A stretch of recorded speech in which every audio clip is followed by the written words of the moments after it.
Chapitre 12. Le dieu Pan. Impossible de résister. Ils étaient trop forts et trop nombreux. Les mages me forcèrent à m'agenouiller et mon cou entra en contact avec la pierre froide. Des tremblements incontrôlables me secouèrent. Pire que la peur de la hache était la certitude qu'à l'instant même de ma mort, le malin s'emparerait de moi. Je me débattis, mais une main agrippait mes cheveux. Maintenant, ma tête baissée, ma nuque exposée à la lame. L'autre main me tirait les bras en arrière, à me les arracher. C'était sans espoir. Je perçus le mouvement de la hache qui se levait, les muscles tendus dans l'attente du coup fatal.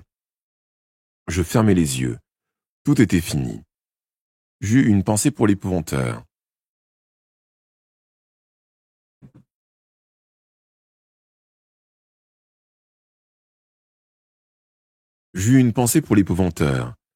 J'avais failli à ma tâche.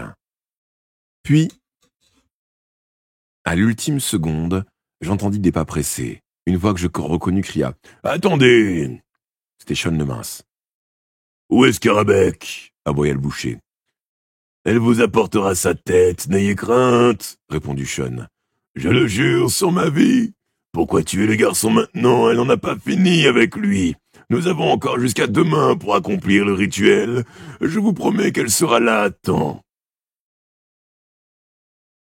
« Pour la seconde fois, je te le demande, où est-elle? » ?»« Elle est prisonnière, je vais la délivrer, elle n'a pas été amenée bien loin. » »« Elle est aux mains de nos ennemis, captive de l'Alliance. » »« Des ennemis l'ont capturée, oui, par ceux que nous connaissons. Il doit être puissant pour avoir trompé sa vigilance, mais ils vont le payer, je suis le gardien des tumulus. Ils vont subir ma colère, et ils regretteront d'être nés. »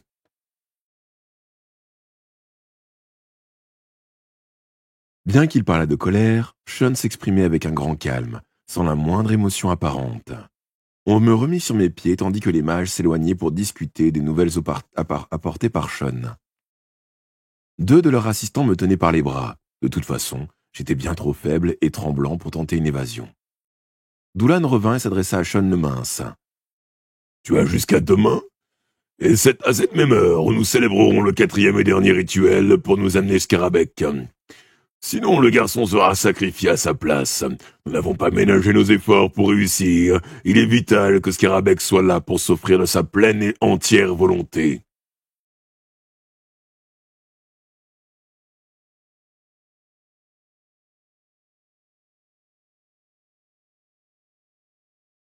Sean acquiesça sans me dire et partit aussitôt. On me lia de nouveau les mains avant de me tirer sur la plateforme près du bouc. Nous nous élevâmes rapidement dans les airs et je restai agenouillé encore sous le choc. Jamais je n'avais approché la mort d'aussi près. Quand j'eus rassemblé mes esprits, je réfléchis à ce que Sean avait dit. Qui avait bien pu capturer Scarabech? Elle était puissante, difficile à vaincre. Était-ce l'épouvanteur? Sean n'avait-il pas parlé d'ennemis inconnus?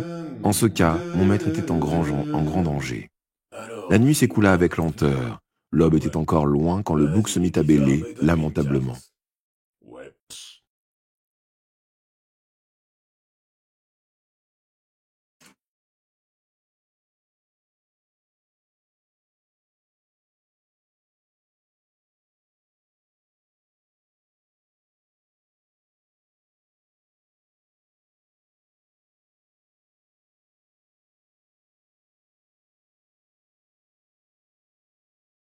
Donc, l'aube était encore loin quand le bouc se mit à bêler lamentablement, comme s'il souffrait. Dans la pâle clarté de la lune, je vis du sang goûter de sa tête blessée, là où le fil barbelé s'était enfoncé dans la chair. Les filets sanglants qui ruisselaient autour de ses yeux lui coulaient sur le museau, et il les léchait à coups de langue. Puis ses bêlements montèrent, sonnant comme un défi. Incapable de détourner les yeux, j'assistais de nouveau aux distorsions qui transformaient ce mufle en un faciès mi-humain, mi-animal. L'épouvante m'envahit, ce sentiment d'horreur causé par un phénomène abominable, différent cependant de l'horrification utilisée par les sorcières. J'avais déjà eu affaire à ce genre de sortilège et j'avais appris à en repousser les effets. Ce qui se passait là était autre. Il s'y ajoutait une forme d'attirance. Je ressentis le besoin impérieux de me reprocher du bouc, de le toucher. Incapable de résister, je me traînais sur le genou jusqu'à respirer l'haleine fétide de la créature. Le bouc avait achevé sa métamorphose. J'étais... I'm back. Le bouc avait achevé sa métamorphose. J'étais en présence de Pan. Sa face humaine, sauvage et burinée, gardait quelque chose de bestial. S'il n'avait plus de cornes, il avait encore des sabots, et ses yeux étaient de fente où brillait une lueur hallucinée. Pan se cabra, me dominant de toute sa hauteur. Ses pattes arrière trouvaient toujours entravées par les chaînes d'argent. Puis, il éclata d'un rire tonitruant, interminable, un rire de démon. Ne disait-on pas qu'il menait ses victimes à la folie? Je me sentais cependant parfaitement lucide. Mes pensées s'ordonnaient de façon logique. Certes, j'avais peur, et je dus prendre de longues et profondes inspirations pour conserver mon calme. Mais, pour le moment, c'était lui le fou, pas moi. Sans doute mon entraînement d'épouvanteur m'aidait-il à rester à peu près rationnel. Cette pensée m'avait à peine traversé l'esprit que le monde autour de moi se mit à tourbillonner et je fus plongé dans une totale obscurité. Je me sentis tomber, comme si la structure de bois s'était effondrée sous moi et que j'étais précipité sur les pavés en contrebas. Quand je revins à moi, j'entendis la chanson du vent dans les joncs, un clapotis d'eau entre les rochers. J'étais étendu sur le dos. Je me redressai et regardai autour de moi. Je m'attendais à voir la lune, mais le ciel était noir. Puis, je remarquai que tout autour de moi émettait une faible lueur argentée. Sur la berge de la rivière, des roseaux se balançaient dans la brise légère. Eux aussi luisaient doucement. Où étais-je? Était-ce un rêve? En ce cas, il était étonnamment précis. Je respirais des parfums de fleurs, je reposais sur un sol ferme. Je voyais à ma gauche l'orée d'un bois qui continuait de s'étendre sur l'autre rive. Les arbres étaient en pleine floraison, et l'air embaumé. C'était l'été ici, pas cette grise fin d'hiver qui régnait à Kilorglin. Quand je me relevai, je perçus un autre son. Je le pris d'abord pour le ruissellement, le bruissement du vent dans les roseaux. Puis je distinguai des notes. Cette musique était irrésistible, et je voulus l'entendre mieux. Je longeai donc la rive pour en trouver l'origine. Je parvins dans une vaste clairière herbeuse, au bord de la rivière, où m'attendait un spectacle stupéfiant. Des centaines d'animaux, surtout des lapins et des lièvres, mais aussi quelques renards et un couple de blaireaux, étaient tournés vers la source de la musique, les yeux écarquillés, comme sous hypnose. Quant aux arbres, leurs branches ployaient sous une assemblée d'oiseaux de toute espèce. Un jeune garçon assis sur un rocher jouait du pipeau. L'instrument semblait taillé dans une simple tige de roseau, mais le musicien en tirait des notes exquises.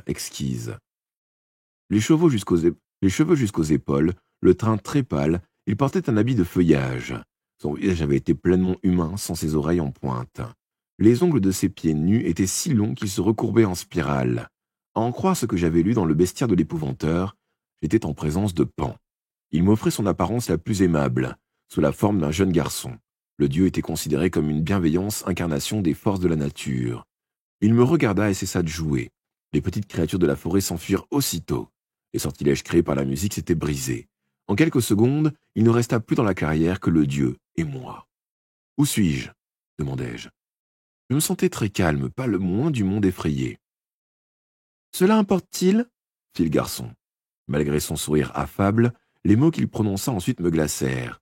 « Je t'ai amené là où j'habite. Tu es dans ce que tu nommes l'obscur, le lieu que tu redoutes le plus.